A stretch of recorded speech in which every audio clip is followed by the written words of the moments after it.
autori dell'aggressione a colpi di pistola e coltello avvenuta il 20 giugno scorso a Brusegana tra due gruppi di stranieri.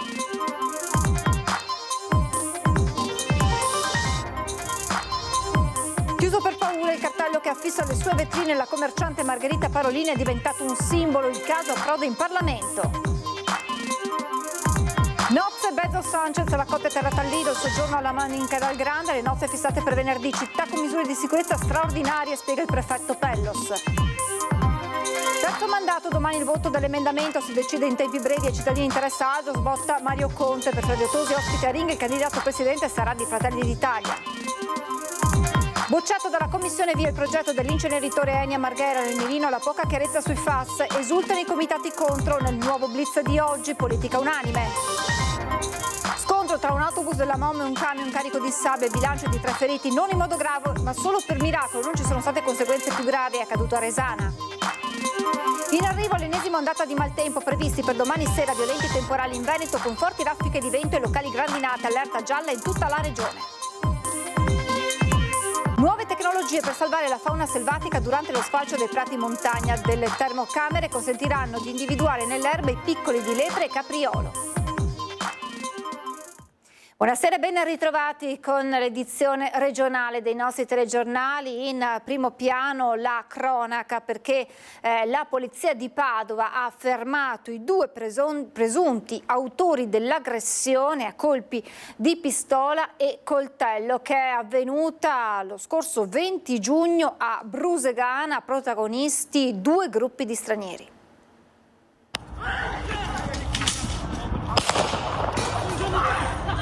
La fuga mentre si sentono esplodere i colpi di pistola, la violenza in pieno giorno all'uscita di un supermercato di zona brusegana. Le immagini riprese da un telefono e poi diffuse in rete riprendono alcuni giovani nordafricani mentre scappano, inseguiti da alcuni connazionali armati di una pistola risultata poi essere a salve un coltello.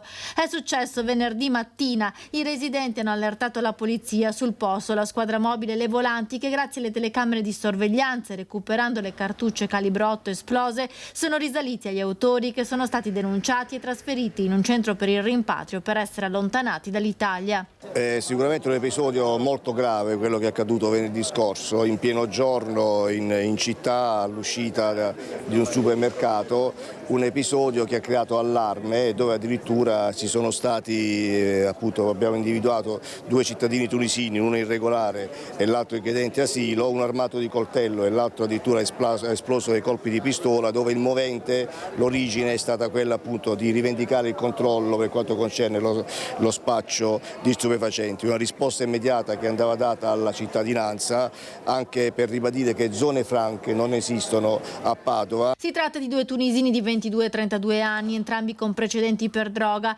L'agguato sarebbe maturato per questioni legate alle zone di spaccio. Il gruppo ha atteso un 27enne tunisino all'uscita dal supermercato ed è iniziata la violenza. Hanno postato addirittura in rete l'atto intimidatorio, quasi a voler così autoaffermarsi nei confronti di quanti magari spacciano in queste aree, in queste zone. I poliziotti hanno poi individuato l'appartamento dove vivono i due autori dell'aggressione e qui hanno ritrovato una quantità di cocaina e hashish, recuperata anche la pistola utilizzata per la sparatoria nascosta in una zona verde poco lontano. Il fenomeno dello spaccio vede poi un controllo del territorio capillare dall'inizio dell'anno. Nei primi 6 mesi tra ufficio volanti e squadra mobile sono stati indagati in stato di arresto circa un centinaio di persone, altrettante indagate in stato di libertà, una buona percentuale sono minori, possiamo dire che per l'80% sono cittadini tunisini.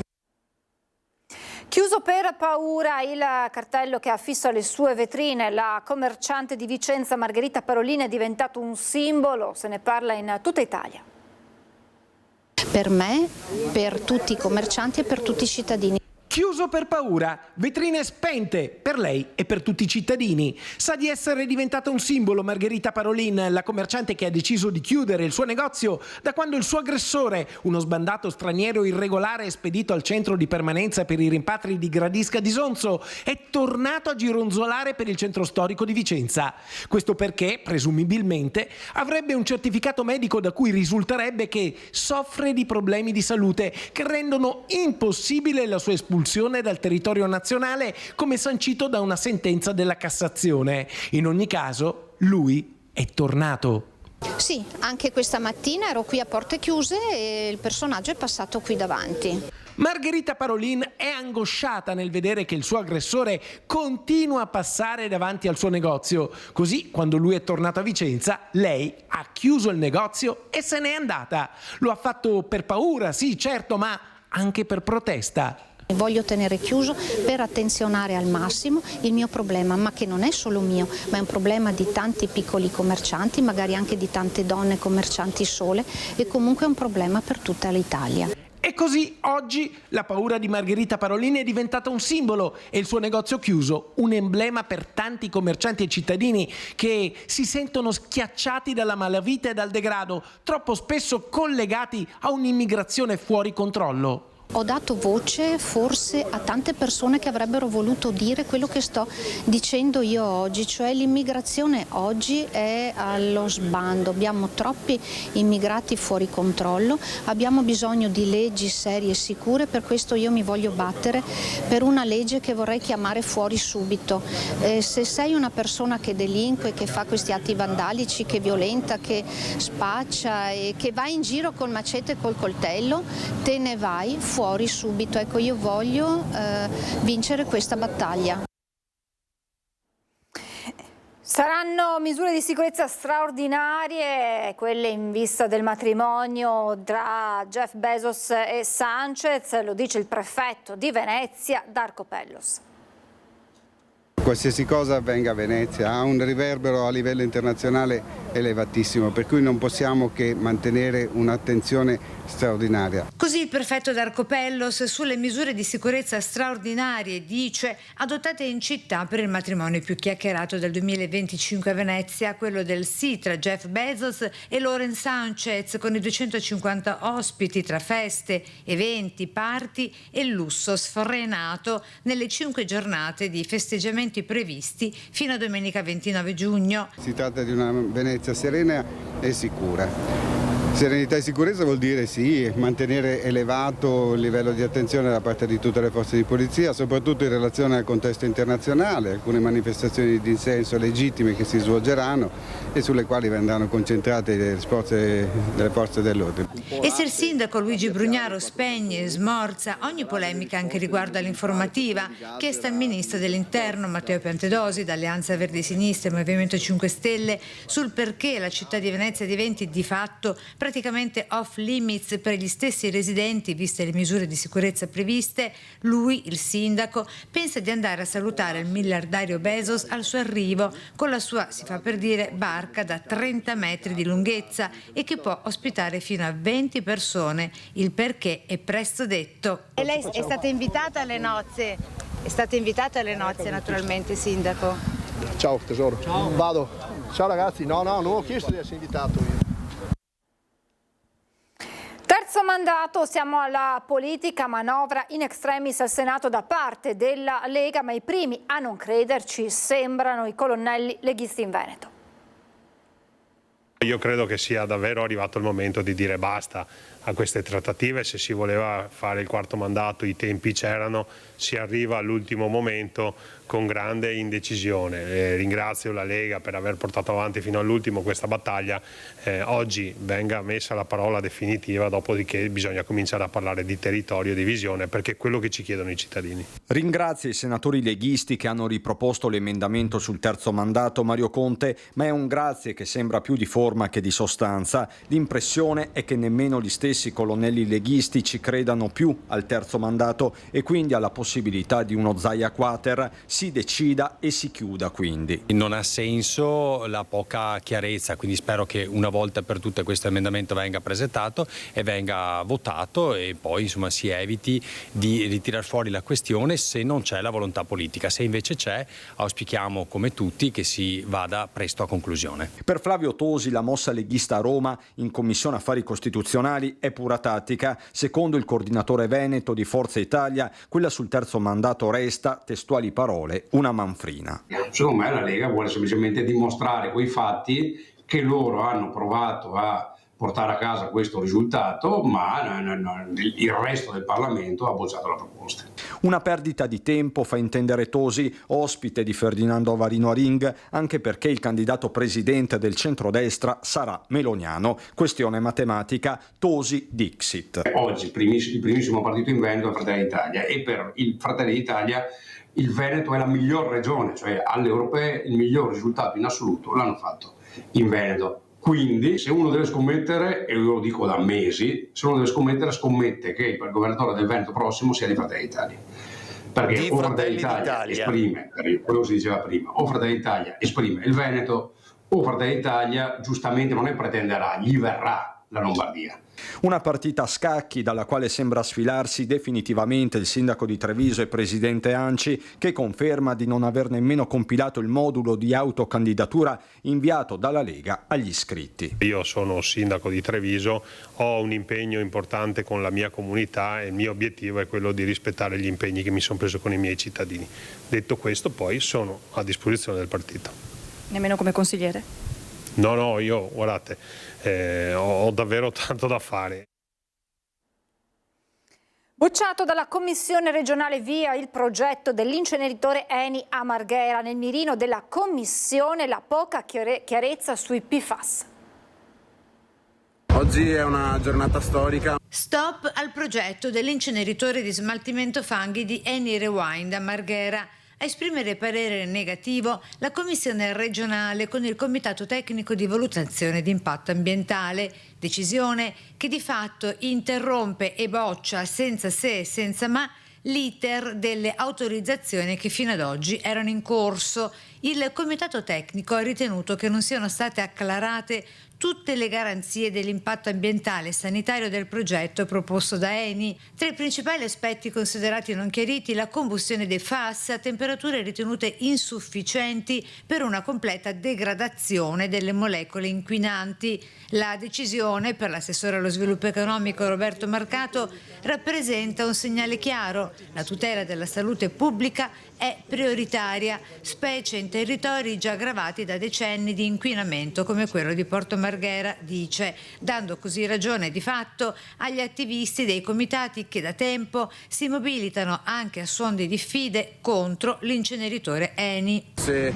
siamo arrivati alla giornata di oggi senza un'approvazione automatica, ma al contrario con tantissime problematiche per chi voleva proporre un progetto così distruttivo per la salute e l'ecosistema, è grazie al coordinamento dell'inceneritore e grazie ai cittadini e alle cittadine che si sono attivati in questi anni per riuscire a far sì che questo non passasse sotto silenzio.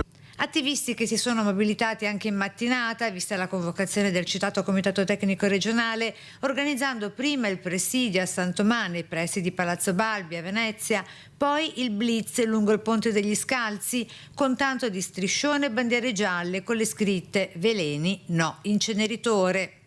Oggi ribadiamo ancora una volta, dopo 3 anni di battaglie continue, il fatto che questi impianti sono pericolosissimi, sia quelli per i fanghi sia quelli per i rifiuti urbani, perché comunque la si dica inquinano l'aria, inquinano le acque, inquinano i suoli.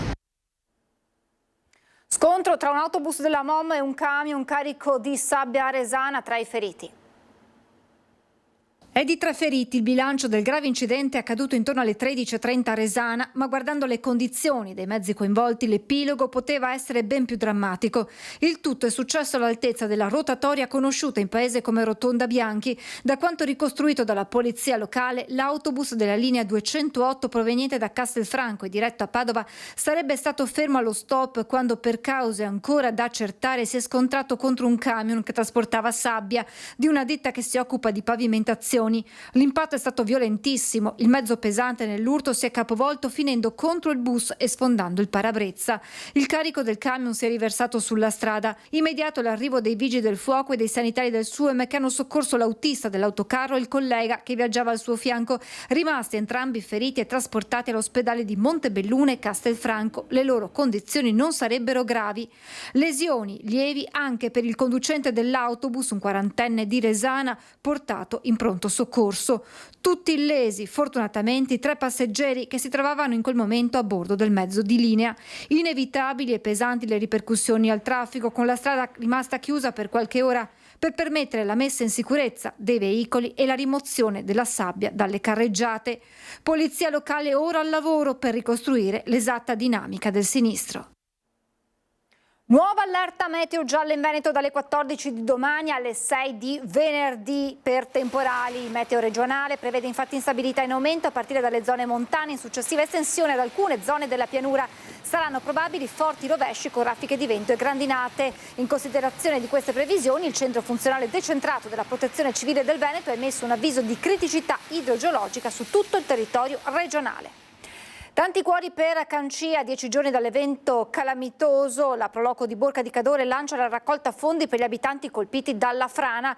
L'iniziativa nasce in accordo con il comune di Borca di Cadore, permetterà di raccogliere tutte le donazioni a sostegno delle famiglie colpite dalla violenza di massi, fango e acqua scesi dall'Antelao. E adesso andiamo avanti con le notizie. Applicazione delle nuove tecnologie per prevenire la mortalità accidentale della fauna selvatica durante l'attività di sfalcio dei prati. Sulla base delle sue competenze relativamente alla gestione faunistica, la provincia di Belluno ha accolto la proposta avanzata dal mondo agricolo e da quello venatorio relativamente all'applicazione di nuove strumentazioni per l'individuazione dei piccoli di capriolo prima del taglio dei prati.